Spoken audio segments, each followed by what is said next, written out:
no está muy valorado porque es una enfermedad que muchas veces pasa desapercibida porque es una enfermedad asintomática.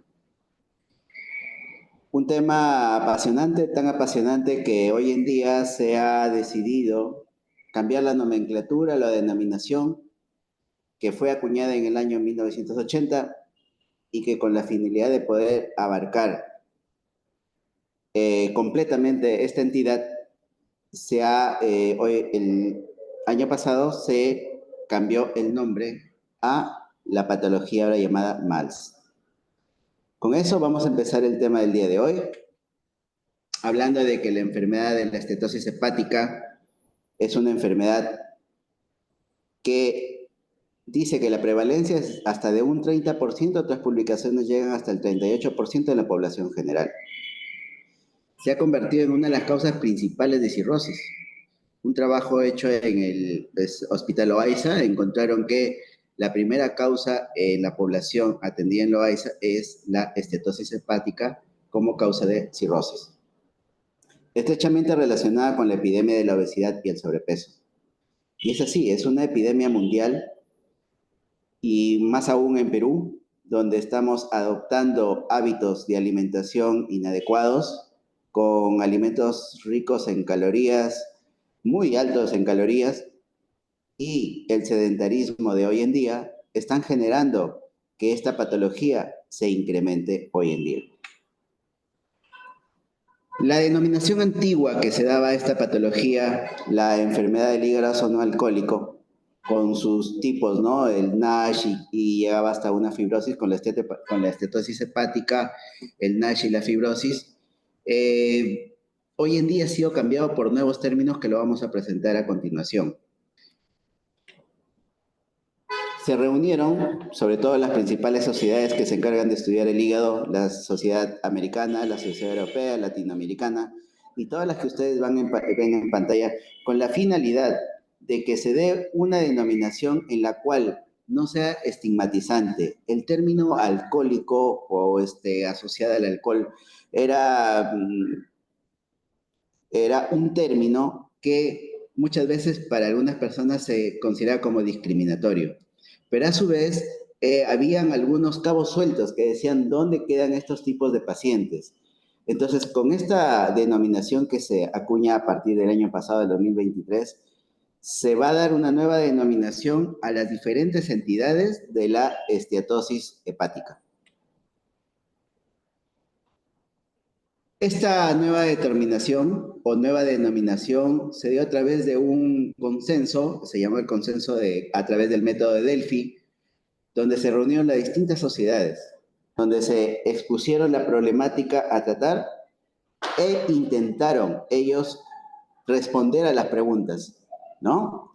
Que para ellos eran esenciales y que la nueva denominación debería abarcar. ¿Se pueden abordar las deficiencias de la deficiencia de la nomenclatura actual? ¿Qué importancia tiene la esteatohepatitis en las definiciones y criterios de valoración de la enfermedad? ¿Cómo se debe considerar el papel del alcohol? ¿Cómo afectaría el cambio de nombre a la concientización sobre la enfermedad, los ensayos clínicos y los procesos de aprobación regulatoria? ¿Puede un nuevo nombre disminuir la heterogeneidad y facilitar los avances futuros? Estas respuestas se han creído conveniente que se van a resolver con la nueva denominación. El tiempo dirá si se tiene la razón con respecto a la nueva denominación. Antiguamente, cuando nosotros obteníamos una ecografía y salía un hígado graso, muchas veces no tratábamos tan a profundidad y no sabíamos qué teníamos entre manos al tener este hallazgo de imagen. Hoy en día, considerada como una enfermedad, que es lo que tenemos que hacer entender a nuestros pacientes, esta patología asociada a riesgos cardiometabólicos se considera como una disfunción metabólica. Entonces, es así que en esta presentación que les estoy dando, que lo tienen en pantalla, en la parte superior se coloca a la esteatosis hepática, la enfermedad de la esteatosis hepática, con la denominación SLD. Y si nosotros vemos acá, todo esto que ven abarca todo lo que esté concerniente a la estetosis hepática. Si nos vamos al término acuñado como MALS, este MALS significa una disfunción metabólica asociada a una esteatosis hepática. Eso implica que cuando nosotros tengamos un paciente con hígado graso, nos debemos preguntar, ¿tiene alteraciones cardiometabólicas o no? Pero también hay la denominación que antes le dábamos a la inflamación, que era el NASH. Hoy en día, esa denominación ha sido cambiada por la denominación de MASH, ¿no? Que también está asociada a una disfunción metabólica asociada a la esteatohepatitis. Muy bien, pero había un grupo de pacientes, porque veíamos antes la esteatosis hepática del hígado graso no alcohólico y la esteatosis hepática alcohólica. Entonces, hoy en día decíamos, ¿y qué pasa con aquellos bebedores que no cumplen criterio de un alcoholismo, pero que son bebedores, pero no iban a cumplir ciertos criterios? Entonces, se acuña este término ahora, el MIT-ALDI, que son pacientes que tienen riesgo cardiometabólico, pero a su vez tienen ciertos criterios de que son bebedores con esto. Miren, aquellas personas que están, ya sea las damas que beban más de 20 gramos o en el varón 30 gramos de alcohol por día, o que lleguen a un máximo de 210 si son 140 a la semana en las mujeres y 210 en el varón, se consideran como un metal D. Y si es que sobrepasan estos valores llegando, por ejemplo, ¿no? Hasta 350 y 400, se dice que son predominantes a un metal D, predomina a un ALD. ¿Qué significa el ALD? Son aquellos pacientes que están consumiendo alcohol y tienen hígado graso, pero no tienen riesgo cardiometabólico. También hay un espectro que antes no se cubría o no entraba dentro de las definiciones. Por ejemplo, ¿no? Los pacientes con enfermedad de la esteatosis hepática con ciertas etiologías específicas, como aquellos inducidos por drogas, hepatitis, por ejemplo, ¿no? Pacientes malnutridos, pacientes con enfermedad celíaca, pacientes con VIH que tenían hígado graso pero sin riesgo cardiometabólicos, ahora se clasifica como un SLD con etiología específica. Y cuando no enmarcan en ninguno de ellos, se viene a lo que es la enfermedad de la estatosis hepática criptogénica. Muy bien, entonces decíamos que a través de un SLD, o sea, a una enfermedad de la estatosis hepática, nosotros tendríamos que preguntarnos, ¿el paciente tiene criterios cardiometabólicos? ¿Sí o no? Si el paciente tiene riesgos cardiometabólicos, hay que preguntarnos, ¿es la única causa estos factores cardiometabólicos como generadores de la estatosis hepática? Si es no, entonces se considera como un MALS. Pero si el paciente, en este caso, es un bebedor, pero no llega a los criterios de alcoholismo porque tiene también riesgo cardiometabólico, le definimos como un metal D. Ahora, si este paciente no cuenta con criterios cardiometabólicos, entonces vienen las otras causas que ya habíamos mencionado en la presentación anterior. ¿Cuáles son esos riesgos o esos criterios cardiometabólicos que nos dicen? Se tiene que cumplir uno de estos 5 criterios que están acuñados. Un índice de masa corporal mayor a 25, se dice que en los asiáticos tiene que ser mayor a 23, una circunferencia de cintura mayor a 94 en los varones o 80 en las mujeres. Una glicemia en ayunas mayor a 100 o 2 horas postcarga mayor o igual a 140. Una hemoglobina glicosilada mayor a 5.7, que el paciente sea diabético o en tratamiento para diabetes. Una presión arterial mayor o igual a 130 sobre 85 también es otro criterio. Y los triglicéridos mayores a 150 o que estén en tratamiento también es otro criterio para hablar de criterios cardiometabólicos. El colesterol HDL menor a 40 en los hombres y menor a 50 en las mujeres. Si uno de ellos está cumpliendo o el paciente es diabético o es obeso, podemos decir que estamos ante un paciente con un MALS. Esta presentación nos hace ver que la denominación de MALS nos abarca, miren en la parte superior, el N261 nos abarca muchas más personas. El criterio se amplía y no se pierden algunos pacientes que antiguamente se pueden, porque no había una denominación que pueda englobar las diferentes causas de la esteatohepatitis.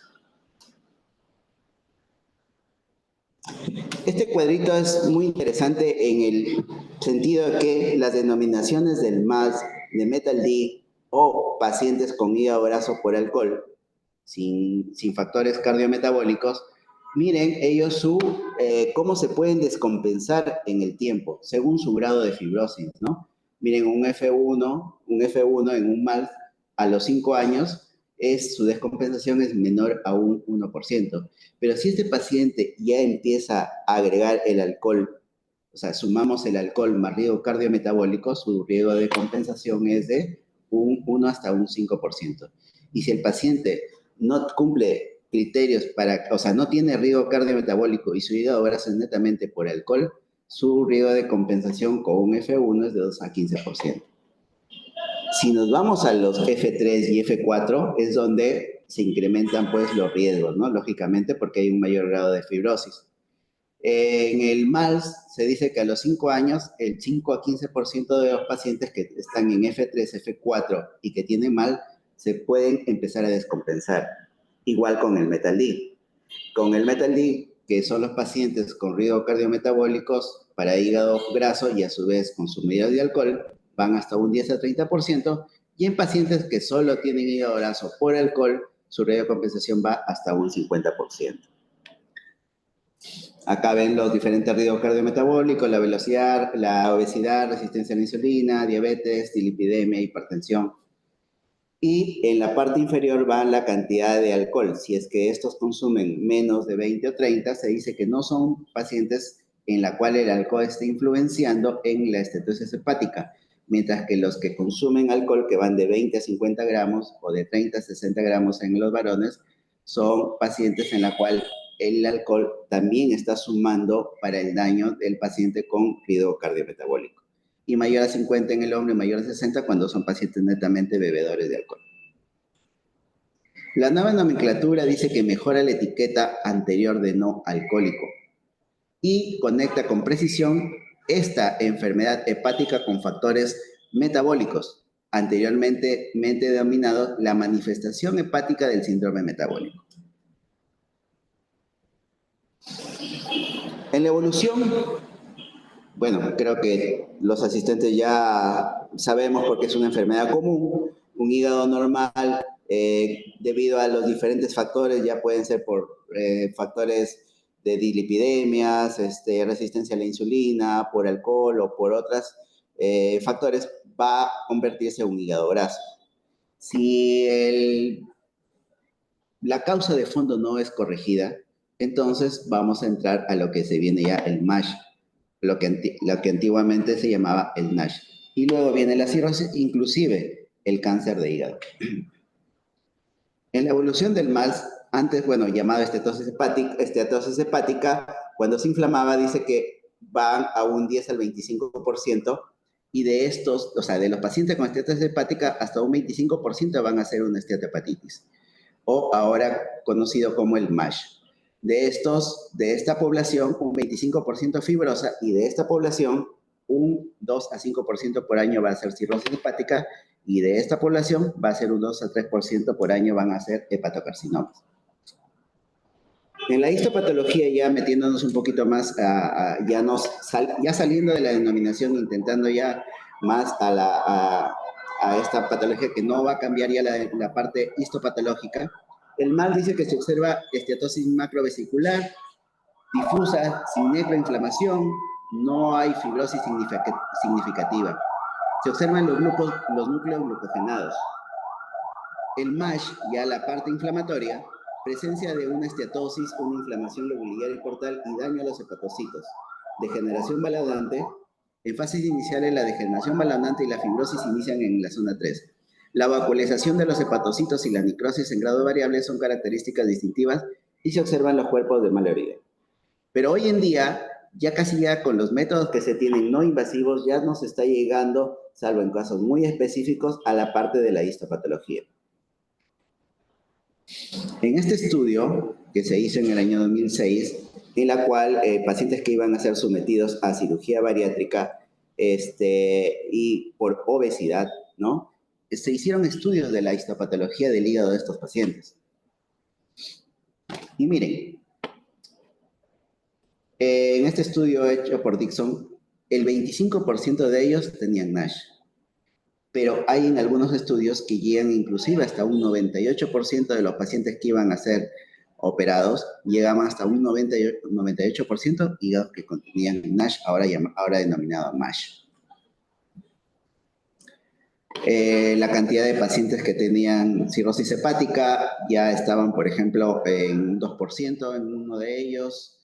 En el estudio Paul Spaulding también un 2% de los hígados de los pacientes que iban a operar, un 2% ya tenían cirrosis hepática.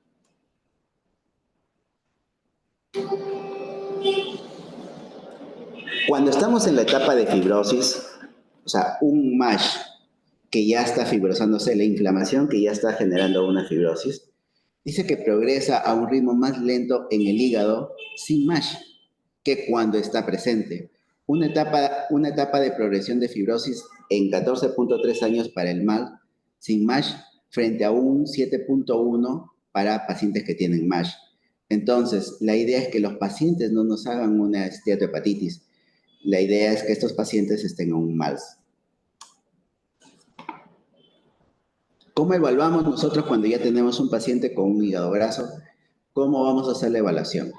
Les decía que la biopsia hepática sería el ideal, es el patrón de oro, pero hoy en día usamos menos porque tratamos de ser menos invasivos. Entonces, para ello nosotros tenemos métodos no invasivos. Los puntajes clínicos, que ahora tenemos hasta en las calculadoras de los teléfonos, podemos aplicar en los pacientes que tienen esteatosis hepática. El NAL, el FRI4 son algunos de ellos.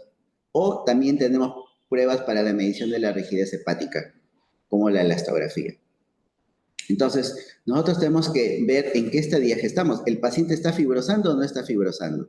O el paciente de repente está en una cirrosis hepática. En los controles, en el tiempo, podemos ver que el paciente me desarrolló una cirrosis hepática. Entonces, vamos a un estadiaje. Les decía que había métodos no invasivos y los invasivos. Los score que ya les mencioné, el NAL score, el APRI, el FibroScan. Tenemos también lo que son pruebas en sangre llamadas los fibrotest. Los métodos invasivos, que es la biopsia hepática, que ya también ha sido mencionado. Y según los hallazgos, nosotros vamos a tener que hacer las evaluaciones de los pacientes, ¿no? Pacientes con bajo riesgo, podemos ir evaluando cada 2 años, teniendo en cuenta que los cambios histopatológicos o los cambios del hígado graso son lentos. Cuando nosotros iniciamos el manejo dietético y el manejo de ejercicio en el paciente, los cambios no esperemos encontrarlo a la semana o el mes. Los cambios son lentos. Entonces, cuando pacientes tenemos con hígado graso no alcohólico o en este caso llamado el MALS, con bajo riesgo, su reevaluación podríamos hacerlo cada 2 años, lo que se sugiere, ¿no? Siempre hay que hacer una intervención en los estilos de vida, que es muy importante y eso tenemos que tener presente, y en el manejo del riesgo cardiovascular de los pacientes, ¿no?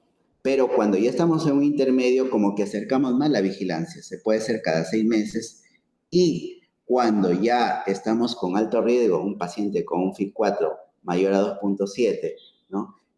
O una elastografía con más de 10 kilopascales, tenemos que hacer una supervisión mucho más seguida en estos tipos de pacientes. El manejo de esta patología está dada básicamente por medidas no farmacológicas. Y luego explicaremos por qué básicamente. No farmacológicas porque el hígado graso se produjo, si estamos hablando de un hígado graso con factores cardiometabólicos, se produjo por un consumo inadecuado en la dieta diaria de los pacientes. ¿Qué es lo que tienen que hacer ellos? Empezar a perder peso. Es el patrón de oro. Muchas veces el paciente te va a preguntar, ¿qué voy a tomar? Y hay veces algunos colegas empiezan a dar algunos medicamentos que no está comprobada su eficacia. Lo que sí se ha comprobado es la pérdida de peso. La dieta, que hablaremos del tipo de dieta, es muy importante para que el paciente pierda peso. la actividad física. ¿Qué tipo de actividad física? La cirugía bariátrica, inclusive hasta manejo endoscópico.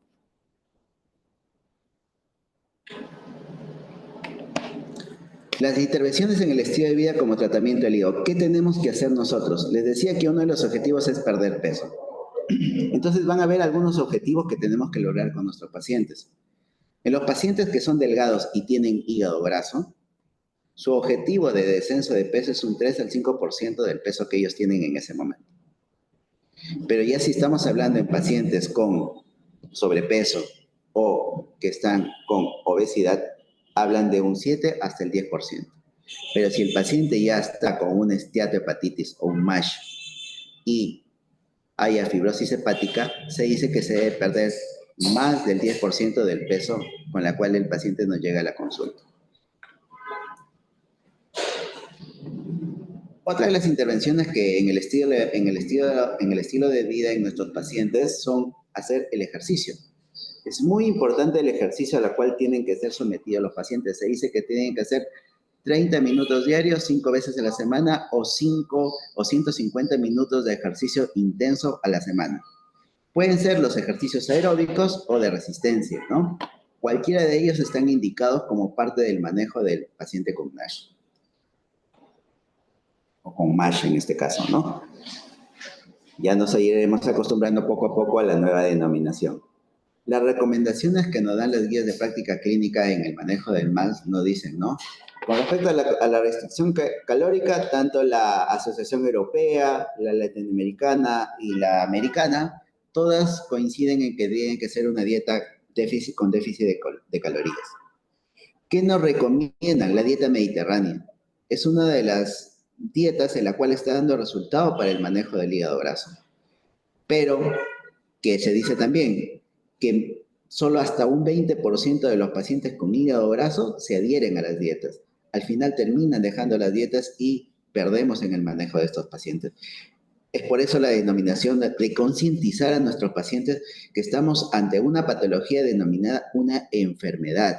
No es solo tienes hígado graso, tienes una enfermedad que está asociada a una disfunción metabólica y que tenemos que cambiar con una dieta adecuada en el paciente. Y que no es una dieta de una semana, no es una dieta de un mes, es una dieta por una buena cantidad de tiempo, mínimo un año de una dieta para tratar de mejorar en este paciente el hígado graso, ¿no? Se menciona el café. El café también lo mencionan algunas sociedades como parte del manejo, ¿no? Se dice que consumir 2 a 3 tazas de café, pero no es el café granulado, instantáneo que a veces se suele tomar, es el café pasado, ese café que se pone en la maquinita y nos sale ese café filtrado, ese es el que se recomienda consumir. Como medidas farmacológicas, mucho tiempo se hablaba de la metformina, el ácido ursodeoxicólico, silimarina, los inhibidores de la DP4, las estatinas. Dice que no deben usarse en MASH como tratamiento ya que no ofrecen un beneficio histológico significativo. Pioglitazona es una droga que se puede usar para mejorar el MASH y puede emplearse solo en pacientes que tengan MASH en el contexto de pacientes con diabetes mellitus. Los agonistas de los receptores GLP-1 pueden usarse en el MASH también en pacientes con diabetes mellitus asociado a obesidad. Mejora el MASH y confiere beneficios cardiovasculares.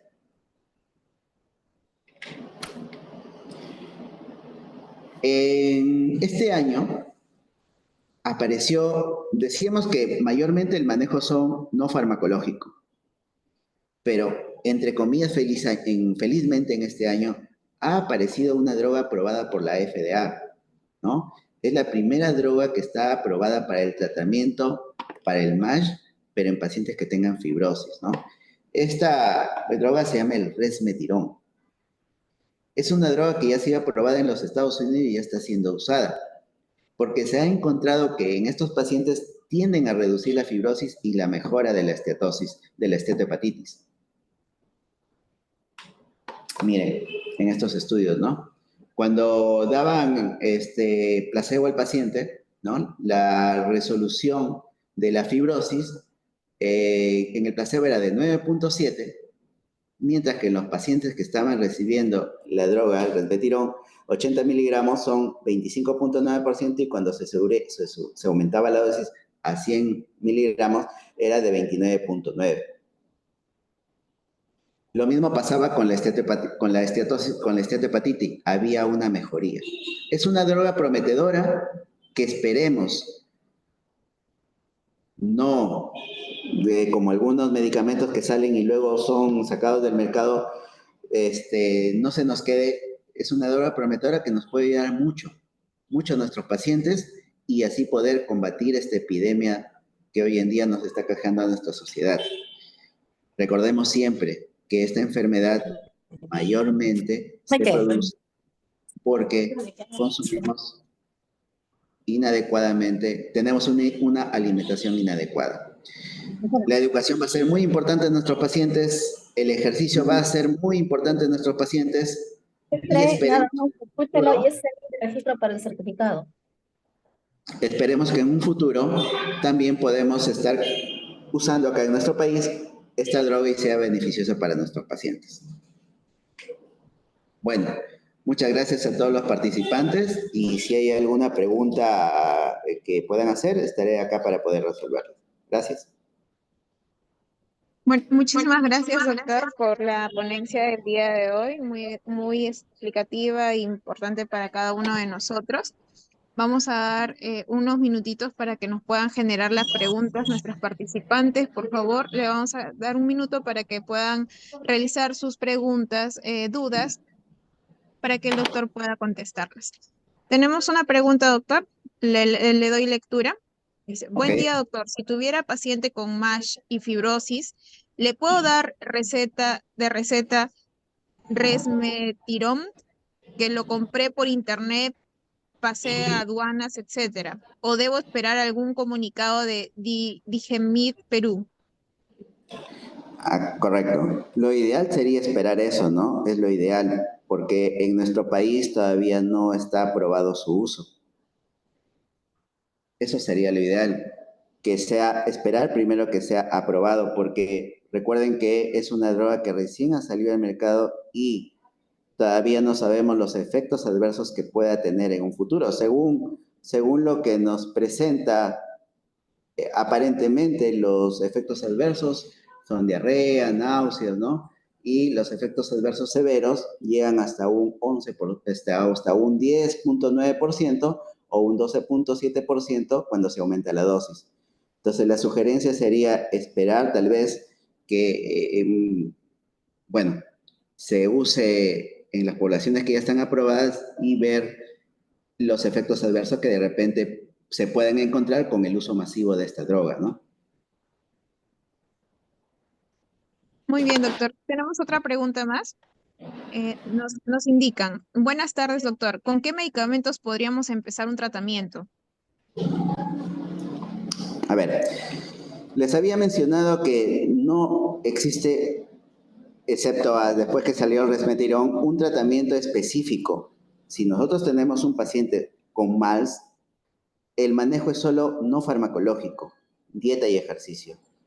Y si es que ya estamos ante pacientes diabéticos o pacientes que tengan, por ejemplo, resistencia a la insulina, se pueden usar como la pioglitazona, por ejemplo, fármacos, pero no en pacientes que solo tienen MALS, ¿no? Solo esteatosis hepática, sin esteatohepatitis, y que no tengan, pues, no sean diabéticos, me refiero, ¿no?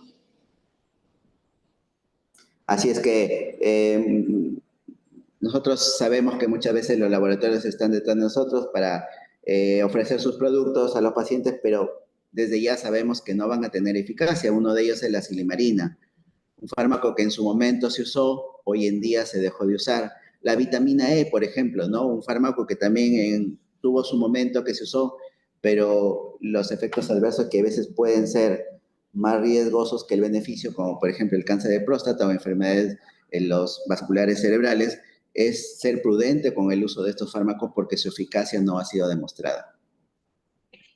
Muy bien, doctor. Tenemos otra pregunta. Nos indican, ¿en qué casos exactos se puede indicar con eficacia el uso de silimarina? En ninguno. En ninguno de los casos, les mencionaba y les vuelvo a repetir, estos fármacos no han demostrado eficacia, por lo tanto no podemos seguir usándolos.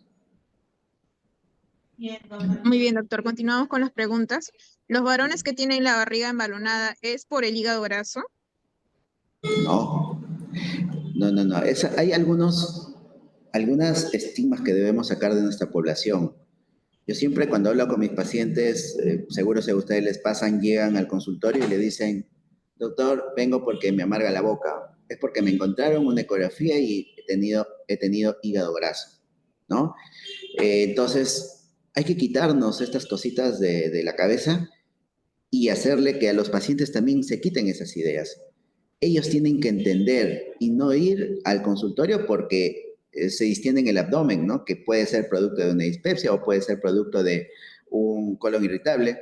Hay que hacerles entender que ellos están ante una enfermedad, que si es que mejoran, porque estás manejando la dispepsia, porque estás manejando el colon irritable, si es que mejoran el tema de la distensión abdominal o el balonamiento, ellos pueden pensar que están curándose de su enfermedad y no es así.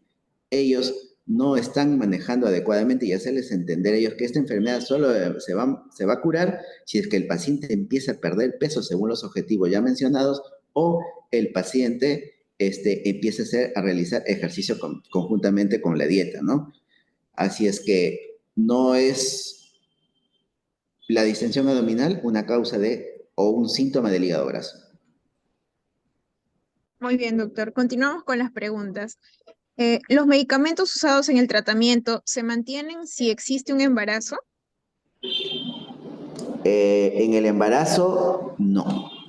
En el embarazo hay que tener mucho cuidado. ¿Ya? Dieta y ejercicio. En ellos tienen que tener... Se dice que esta enfermedad es una enfermedad que deberíamos manejarlo multidisciplinariamente. No solo el gastroenterólogo es el que va a manejar el caso. Nosotros tenemos que manejar este caso acompañados de un endocrinólogo, si tiene riesgos cardiometabólicos. Tenemos que ir acompañados de un nutricionista, ¿no? Que es el que nos va a ayudar a dar las pautas específicas acerca de una dieta mediterránea para poder manejar el paciente del hígado graso. Muy bien, doctor. Continuamos con las preguntas. ¿Los fosfolípidos esenciales tampoco son efectivos para tratar la esteatosis? Tampoco son efectivos. En esteatosis hepática, hepatitis con elevación transaminasas, ¿se puede pedir fibroscan o espero disminuya para no afecte la cantidad de pascales? No. Pueden pedir ustedes el Fibroscan porque tienen que hacer la valoración en el paciente, pero recuerden que estos pacientes van a tener un riesgo cardiometabólico. Entonces, es importante valorar la fibrosis.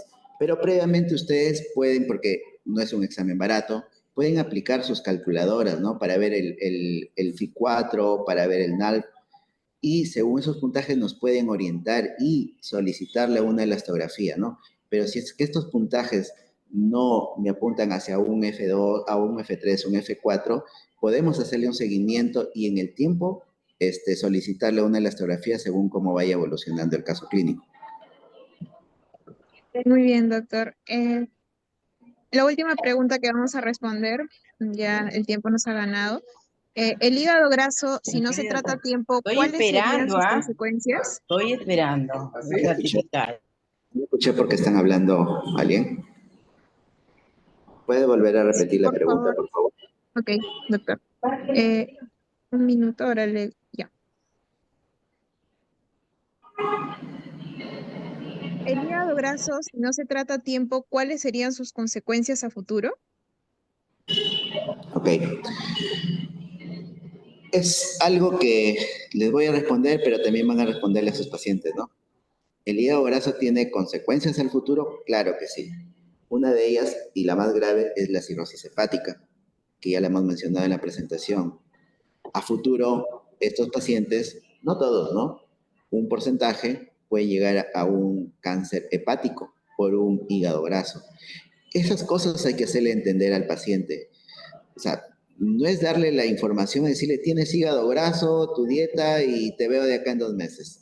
Hay que concientizar a ellos, hay que hacerles entender que están ante una enfermedad muy delicada, lamentablemente asintomática mayormente, lamentablemente, porque muchas veces nuestros pacientes actúan en base a síntomas, ¿no? Llegan al consultorio porque les arde el estómago, no llegan porque quieren hacerse una endoscopía de screening, de chequeo, llegan al consultorio porque tienen rectorragia y quieren hacerse una colonoscopía, no llegan porque ya cumplieron más de 50 años y tienen que hacerse el chequeo. Entonces, es muy importante concientizar a nuestros pacientes que estamos ante una enfermedad muy delicada, que no solo, ojo, que no solo es el tema de la cirrosis hepática, sino también está asociado a alteraciones cardiovasculares, inclusive a través, hablan de inflamaciones de La bajo grado, madrina. hasta inflamaciones de bajo grado puede predisponernos a diferentes tipos de cáncer. Entonces, no es solo una enfermedad que va a afectar al hígado, es una enfermedad sistémica.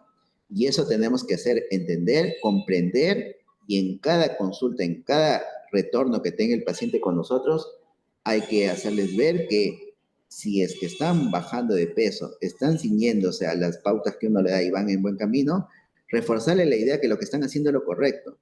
No decirle, estás bien, todo bien hasta acá y el paciente el fin de semana se va a hacer los desarreglos, empieza a consumir alcohol y no es así. Es un trabajo en equipo, un trabajo multidisciplinario y hay que dejar las cosas muy claras al paciente de qué enfermedad él está teniendo. Una enfermedad mayormente asintomática y que no se pueden regir ellos por que si le amarga la boca, si es que tienen mal aliento, no se pueden regir por eso porque son estigmas hepáticos, sobre todo acá en La Libertad, no sé si en otras regiones del país también tienen esas creencias, pueden estar manejándose la enfermedad de esa manera, ¿no? Muy bien, doctor. Muchísimas gracias por las respuestas. Tenemos más preguntas de nuestros participantes que las vamos a contestar luego. También se pueden poner en contacto, dejar sus preguntas en la red de YouTube. También podemos contestarles por ese medio. Muchísimas gracias, doctor Edwin Castro, por la ponencia del día de hoy. Ha sido un gusto tenerlo con nosotros. Muchísimas gracias también a nuestros participantes y hacerles recordar que pueden ingresar al link de asistencia para poder generar sus constancias de sus próximas, de la telecapacitación dada el día de hoy. Y asimismo estar atentos a las próximas telecapacitaciones realizadas por el Hospital Belén de Trujillo. Muchas gracias a todos. Muy buenas tardes. Gracias a todos ustedes por estar en esta reunión. Gracias.